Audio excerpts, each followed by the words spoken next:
different diseases in which ultrasonography has a role. Maybe the most frequent disease that you will find in some of your workers is hand eczema. Hand eczema may be irritative, for example, in people cleaning, washing, or using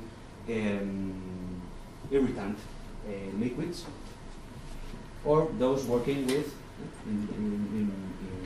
working with mortar, with metals, working with your equipment sometimes, and you have to recognize this image that is hand eczema. What can we see with ultrasound? With ultrasound, we can see the skin inflammation. The skin inflammation is represented by this black line here, that is edema and cells and inflammation. That's the reason why we need a very good doctor, and GE has very good doctor just to identify this inflammation. We can treat this patient with corticosteroids, for example, and we can follow the evolution both by the clinical and the subclinical way. So a good doctor is a good doctor? Yes. Yes. If you can see visually Yeah. the presentation of the skin, how is the ultrasound also aiding it? Are you looking at the depth, so trying to understand the severity, or?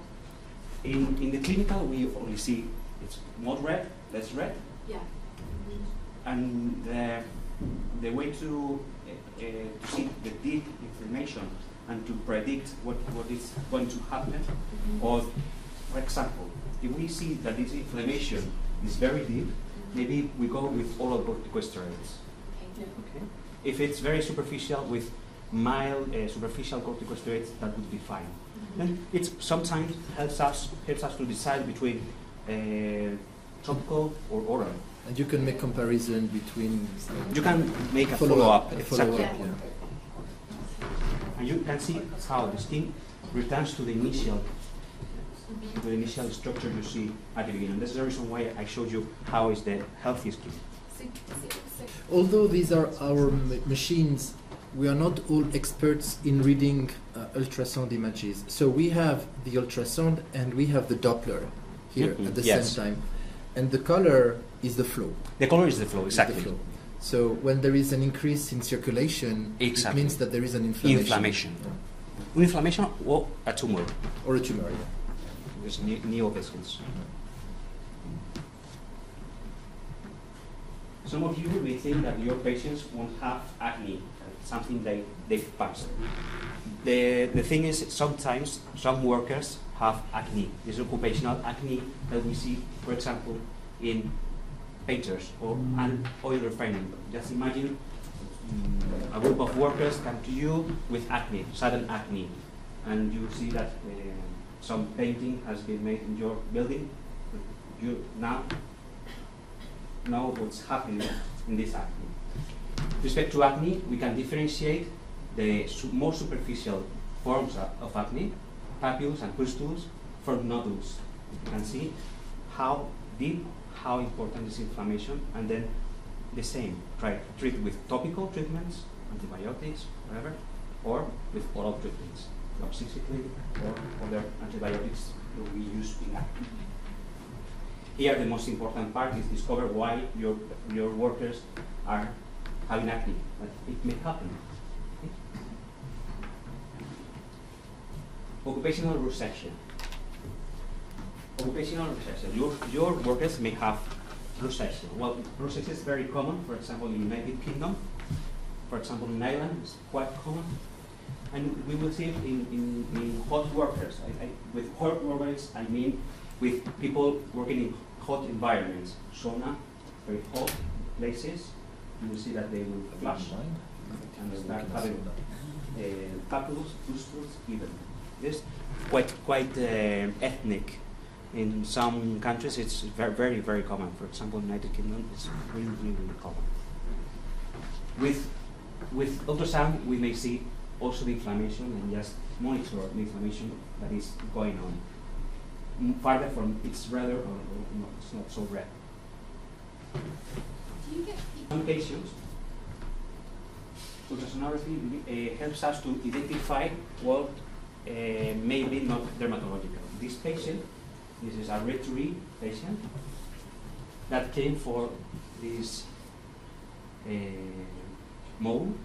This, we call it clinically it could be a blue nevus, ¿de acuerdo? Blue nevus. Or a foreign body.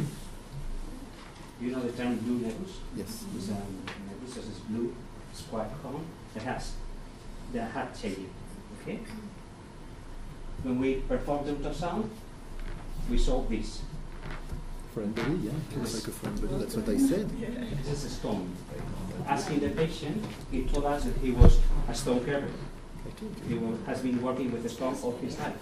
And some of these little stones was just making him feel different because of inflammation. These are stories that may happen and in which ultrasound has a role. Ultrasound is perfect for finding foreign bodies, both metal, crystal, and vegetal. Posterior cone. Whenever you suspect a foreign body, the first test you should ask for or do yourself is ultrasound. Here is the little stone we structured. Okay? This is totally practical. We see, we locate, we extract, and problem solve. Well, this was another worker. Do you know what this is? That's Sorry for the image. That's a carcinoma. This is differential. Yeah. This is differential. Okay, carcinoma. It's sudden. Yeah. Sudden. It has happened. It's happened in 2 weeks. Very, very, very fast happening. Carcinoma would be more or less in 1 month, not 2 weeks. And when we ask this patient what is working, he tells us there's a butcher, okay, or fishmonger. There's a puncture, and this puncture leads to pyogenic granuloma. Pyogenic granuloma is a vascular tumor, very rapid growing, that you may find in people working with bones, with fish, garden, and paper clips, for example. Paper clip puncture, and this starts and it starts to proliferate in 2 weeks. It's very, very, very frightening for the worker, but it's only an inflammatory reaction. We treat it with physical treatment, for example, with cryotherapy, or sometimes we excite it and the problem is solved. We see how this is a very, very vascular tumor, and with the intention of removing this tumor, what we do is just plan the excision with ultrasonography to see if this tumor is next to the bone or farther from the tendons. This may be more common in the sitting. Some of your workers will complain of this. That is very, very typical of people that is sitting all day long. So I suppose that these days you have been speaking about moving, exercise, that is good. Well, it's true. Otherwise, you will get this. It's occupational sinus. It's very typical in taxi drivers, all day sitting. And with ultrasound, what we see is the dermis, subcutaneous tissue, the fistula. We can locate the fistula and just know if it's inflamed, not inflamed, and just plan the excision or the medical treatment, depending on the inflammatory state under the location. This fistula sometimes may go down deeper to the muscle. The treatment would be more aggressive. It tells us to just plan what is going to happen. Well, let's move on with this, that I suppose you recognize. Do you remember this? It happens in intelligent buildings. This semicircular Lipoatrofia. It's very common in these intelligent buildings.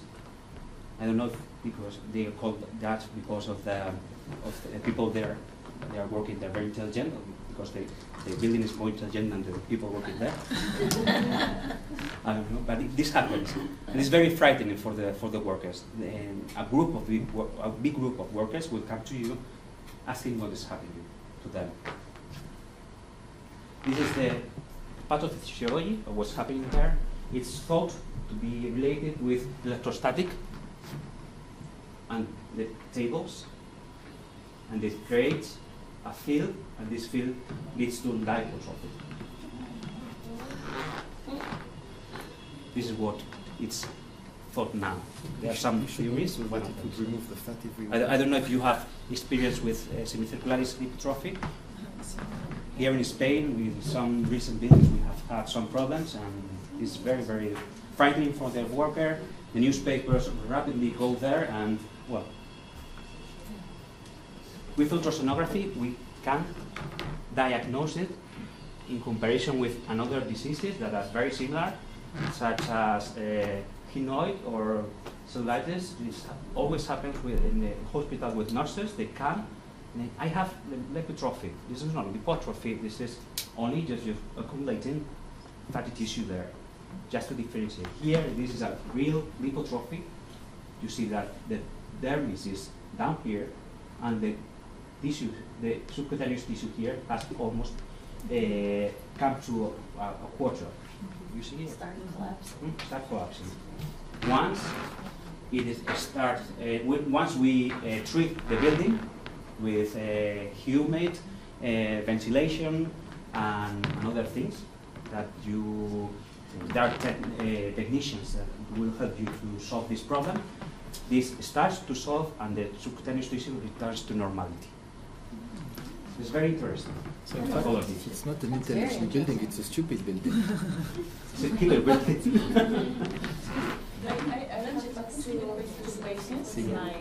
C'est les flux électrostatiques qui font d'une dystrophie, une atrophie. Je t'expliquerai, il y a un circuit.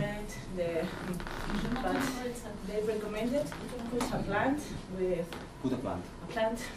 Only a plant. It's great. And to attract the energy Or whatever. but we can't achieve anything. You try to plant, so it Plants, for a plant oxygenation. with a lot of ramifications. Oxygen Yes. basic. There was some Fascinating. Well, There were some recent cases in Gas Natural in Barcelona, in Repsol, and in BP. There were some cases. This is a case that's evaluation. That's evaluation. And they have a protocol just to solve the problem. And they solved it in a weekend, I think. They closed the building. I don't know what they do, really, but they solved the problem. Such a problem. Yeah, the problem is not solved. As